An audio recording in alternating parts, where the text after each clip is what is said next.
ನೋಡಿ ಸ್ವಾಮಿ ನಾವಿರೋದು ಹೀಗೆ.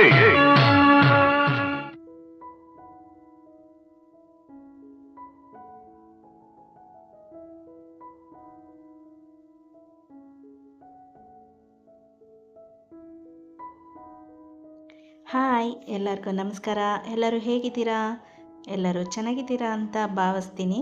ನಾನು ಹಿಂದಿನ ವ್ಲಾಗ್ನಲ್ಲಿ ಹೇಳಿದಾಗೆ ಇದು ನಮ್ಮ ಬಾಲ್ಕನಿಯಲ್ಲಿ ಬೆಳೆದಂಥ ಅರಿಶಿಣ.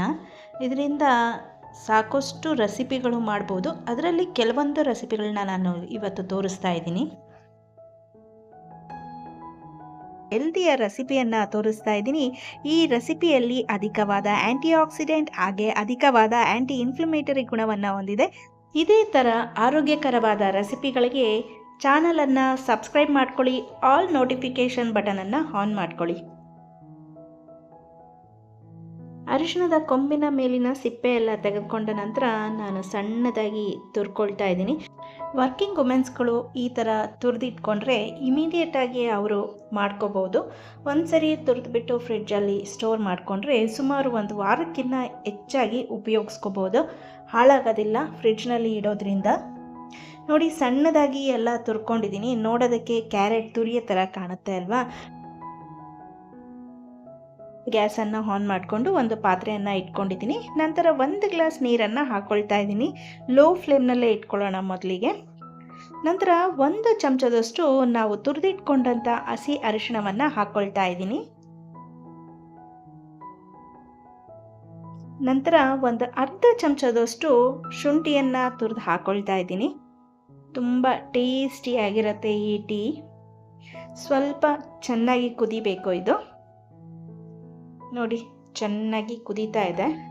ಪ್ರತಿನಿತ್ಯ ಈ ಥರ ಟೀಯನ್ನು ಸೇವಿಸೋದ್ರಿಂದ ನಿಮ್ಮ ದೇಹದಲ್ಲಾಗುವ ಉರಿ ಊತಗಳನ್ನು ಕಡಿಮೆ ಮಾಡ್ಕೋಬೋದು. ದೇಹದಲ್ಲಿ ಯಾವುದೇ ಭಾಗದಲ್ಲಿ ಉರಿ ಊತ ಇದ್ದರೆ ಕ್ರಮೇಣ ಕಡಿಮೆ ಆಗ್ತಾ ಬರುತ್ತೆ.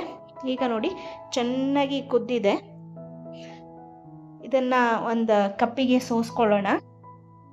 ನಂತರ ಇದಕ್ಕೆ 1/4 ಟೀ ಸ್ಪೂನಷ್ಟು ನಾನು ತುಪ್ಪವನ್ನು ಹಾಕ್ಕೊಳ್ತಾ ಇದ್ದೀನಿ.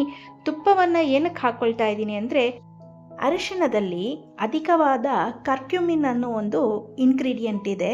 ಇದು ಜಿಡ್ಡಿನೊಂದಿಗೆ ಆಕ್ಟಿವೇಟ್ ಆಗುತ್ತೆ. ಹಾಗಾಗಿ ನಾನು ಟೀಗೆ 1/4 ಟೀ ಸ್ಪೂನಷ್ಟು ತುಪ್ಪವನ್ನು ಹಾಕ್ಕೊಳ್ತಾ ಇದ್ದೀನಿ. ನಿಮಗೆ ಬೇಕಾದರೆ ಬೆಣ್ಣೆಯನ್ನು ಹಾಕೋಬೋದು, ಇಲ್ಲ ಅಂದರೆ ಕೊಬ್ಬರಿ ಎಣ್ಣೆಯನ್ನು ಹಾಕೋಬೋದು. ಇದು ಆಕ್ಟಿವೇಟ್ ಆಗೋದ್ರ ಮೂಲಕ ನಮ್ಮ ದೇಹದಲ್ಲಾಗುವ ಉರಿಯೂತವನ್ನು ಕಡಿಮೆ ಆಗುತ್ತೆ, ಹಾಗೆ ರೋಗ ನಿರೋಧಕ ಶಕ್ತಿಯನ್ನು ಹೆಚ್ಚಿಸುತ್ತೆ. ಇದರ ಜೊತೆಗೆ ನೀವು 1/4 ಟೀ ಸ್ಪೂನಷ್ಟು ನಿಂಬೆಹಣ್ಣಿನ ರಸವನ್ನು ಕೂಡ ಹಾಕೋಬೋದು, ನಿಮಗೆ ಅಸಿಡಿಟಿ ಪ್ರಾಬ್ಲಮ್ ಇಲ್ಲ ಅಂದರೆ. ನೋಡಿದ್ರಲ್ಲ, ಟೀ ಎಷ್ಟು ಸುಲಭವಾಗಿ ಮಾಡ್ಕೋಬೋದು ಅಂತ. ಈಗ ಇನ್ನೊಂದು ರೆಸಿಪಿಯನ್ನು ತೋರಿಸ್ತಾ ಇದ್ದೀನಿ. ನಾನು ಒಂದು ಪಾತ್ರೆಗೆ 1 ಗ್ಲಾಸ್ ಹಾಲನ್ನು ಹಾಕ್ಕೊಳ್ತಾ ಇದ್ದೀನಿ. ನಂತರ ಇದಕ್ಕೂ ಕೂಡ 1 ಚಮಚದಷ್ಟು ಅರಿಶಿಣದ ತುರಿಯನ್ನು ಹಾಕ್ಕೊಳ್ತಾ ಇದ್ದೀನಿ. ಈ ತುರಿಯನ್ನು ನೀವು ಚಟ್ನಿಗೆ ಅಥವಾ ಸಲಾಡಿಗೆ ಹಾಕೋಬೋದು, ಅಥವಾ ಯಾರು ಬೆಣ್ಣೆ ಕಾಯಿಸೋದಾದರೆ ಬೆಣ್ಣೆಗೆ ಅರಿಶಿಣದ ಪುಡಿ ಬದಲು ಈ ಹಸಿ ಅರಿಶಿಣದ ಕೊಂಬಿನ ತುರಿಯನ್ನು ಹಾಕ್ಕೊಂಡ್ರೆ ಅಧಿಕವಾದ ಆರೋಗ್ಯ ಲಾಭವನ್ನು ನಾವು ಪಡಿಬೋದು. ನೋಡಿ, ಚೆನ್ನಾಗಿ ಕುದೀತಾ ಇದೆ. ಇದಕ್ಕೆ 1/4 ಟೀ ಸ್ಪೂನಷ್ಟು ನಾನು ಕಾಳು ಮೆಣಸಿನ ಪುಡಿಯನ್ನು ಹಾಕ್ಕೊಳ್ತಾ ಇದ್ದೀನಿ. ಈ ಹಾಲನ್ನು ನಾವು ಗೋಲ್ಡನ್ ಮಿಲ್ಕ್ ಅಂತಲೇ ಹೇಳ್ಬೋದು.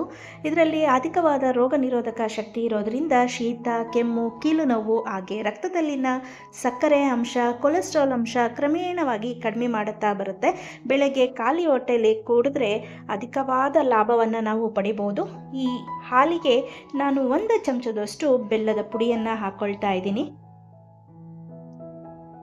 ನಂತರ ಈಗ ಫ್ಲೇಮನ್ನು ಆಫ್ ಮಾಡಿಬಿಡೋಣ. 1 ಕಪ್ಪಿಗೆ ಈ ಹಾಲನ್ನು ಸೋಸ್ಕೊಳ್ಳೋಣ. ಹಾಲಿಗೆ ಬೆಣ್ಣೆಯನ್ನಾಗಲಿ ಎಣ್ಣೆಯನ್ನಾಗಲಿ ಇಲ್ಲ ತುಪ್ಪವನ್ನಾಗಲಿ ಹಾಕೋಣ ಅವಶ್ಯಕತೆ ಇಲ್ಲ. ಹಾಲಿನಲ್ಲೇ ಜಿಡ್ಡಿರೋ ಕಾರಣ ಕರ್ಕ್ಯುಮಿನ್ ಚೆನ್ನಾಗಿ ಆಕ್ಟಿವೇಟ್ ಆಗಿರುತ್ತೆ. ನಾವು ಒಂದೇ ಸರಿ ಮಾರ್ಕೆಟಿಂದ ಹಸಿ ಅರಿಶಿಣವನ್ನು ಕೊಂಡು ತಂದಾಗ ಅದು ತುಂಬ ದಿನಗಳ ಕಾಲ ಸ್ಟೋರ್ ಮಾಡೋದಕ್ಕೆ ಆಗಲ್ಲ. ಆ ಕಾರಣ ನೋಡಿ, ಇಲ್ಲಿ ನಾನು ನೈಸಿಗೆ ಪೇಸ್ಟ್ ಮಾಡಿಕೊಂಡು ಐಸ್ ಕ್ಯೂಬ್ ಮೋಲ್ಡಲ್ಲಿ ಹಾಕಿಟ್ಕೊಂಡಿದ್ದೀನಿ. ಬೇಕಾದಾಗ ಒಂದೊಂದು ಕ್ಯೂಬನ್ನು ಹಾಕ್ಕೊಂಡು ಟೀ ಅಥವಾ ಹಾಲನ್ನು ಮಾಡ್ಕೊಂಡು ಕುಡಿಬೋದು. ಭಾಳ ಸುಲಭವಾಗಿರುತ್ತೆ ಕೆಲಸ. ಹಾಗೆ ವರ್ಕಿಂಗ್ ವುಮೆನ್ಸ್ ಕೂಡ ಈ ಐಡಿಯಾನ ಫಾಲೋ ಮಾಡ್ಬೋದು.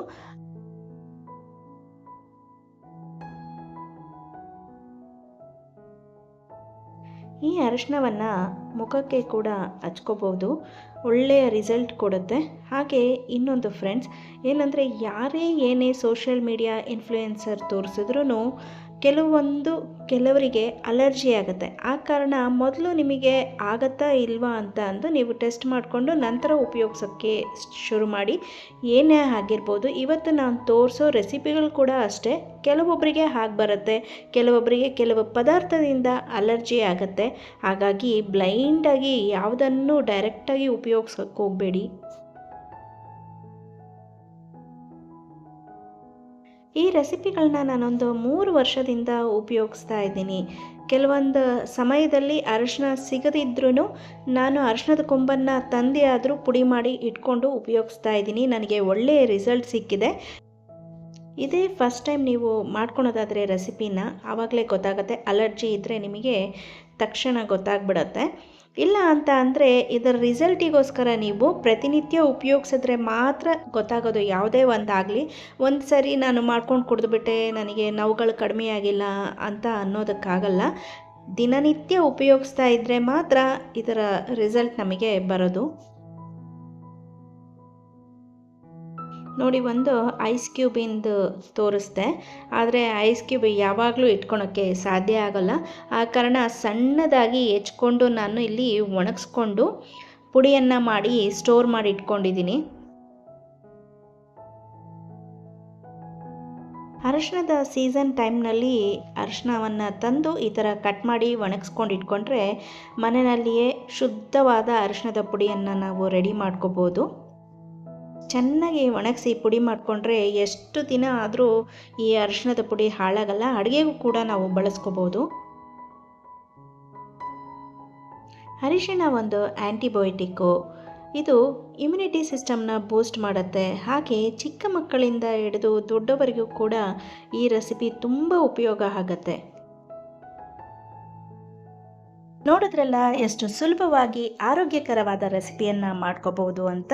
ಈ ರೆಸಿಪಿ ನಿಮಗೆಲ್ಲ ಇಷ್ಟ ಆಗಿದೆ ಅಂತ ಅಂದ್ಕೊತೀನಿ. ಇಷ್ಟ ಆಗಿದರೆ ದಯವಿಟ್ಟು ಲೈಕ್, ಶೇರ್, ಸಬ್ಸ್ಕ್ರೈಬ್ ಮಾಡಿ, ಕಮೆಂಟ್ ಮಾಡೋದನ್ನು ಮರಿಬೇಡಿ. ಧನ್ಯವಾದಗಳು.